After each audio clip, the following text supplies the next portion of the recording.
Hindi raw totoong lumaki sa farm at hindi rin daw totoong nag-homeschooling si Bamban Mayor Alice Go. Nag-aral nga raw ang alkalde sa kaparehong eskwelahan ni Senator Win Gatchalian. Nagbabalik si Mean Los Baños. Ako sa Farm Your Honor, si Teacher Rubilin po, nakasama ko rin po siya.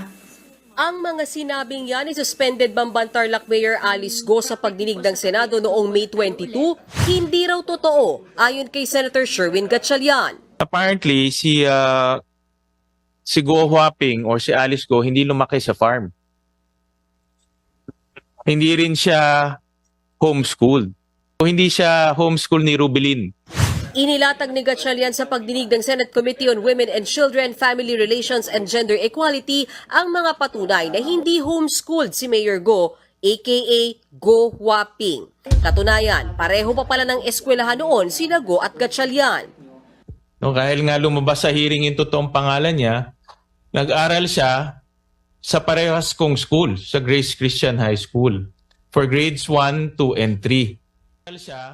Ipinakita ni Gatchalian ang school records ni Go mula 2000 hanggang 2003. Kapag nag-enroll din daw sa kanilang eskwelahan, naka-attach ang Alien Certificate of Registration ng estudyante. Nag-match ito sa kopya ng Bureau of Immigration. August 31, 1990 ang nakalagay na araw ng kapanganakan at isinilang si Go Huaping sa Fujian, China. Bukod dyan, may kalakip din daw na birth certificate ang enrollment document ni Go. Nakasaad naman dyan na si Go Jianzong ang kanyang ama at si Lin Wenyi ang kanyang ina.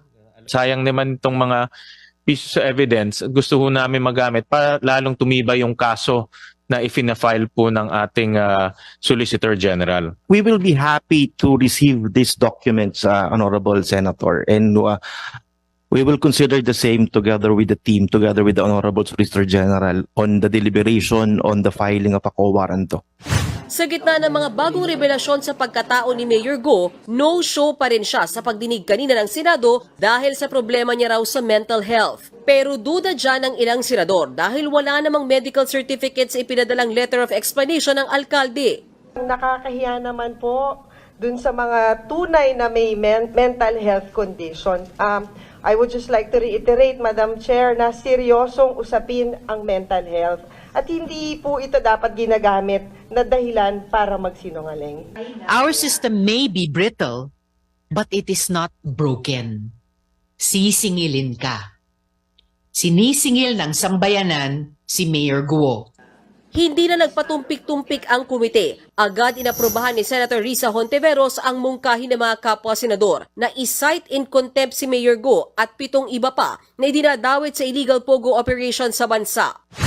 Kasunod ng pagpapasight in contempt kay Mayor Go, susulat na si Senator Hontiveros kay Senate President Escudero para hilingin na maglabas ng arrest order ang Senado laban sa alkalde at 7 iba pa. Oras na lumabas ang warrant mula sa Senado ay magkakaroon na ng dahilan ang Bureau of Immigration na mag-issue ng whole departure order para mapigilan silang makalabas ng bansa. Ayon sa BI, nakaalerto ang mga airport at pantalan sakaling umalis ng bansa si Go. Naghain naman ng petition for certiorari sa Korte Suprema ang kampo ni Mayor Go. Layo nitong pigilan ng Senado sa pag-iimbita sa alkalde para dumalo sa mga pagdinig nito. Hiniling din nila na maglabas ng temporary restraining order sa pagpapatupad ng sabina kay Mayor Alice Go.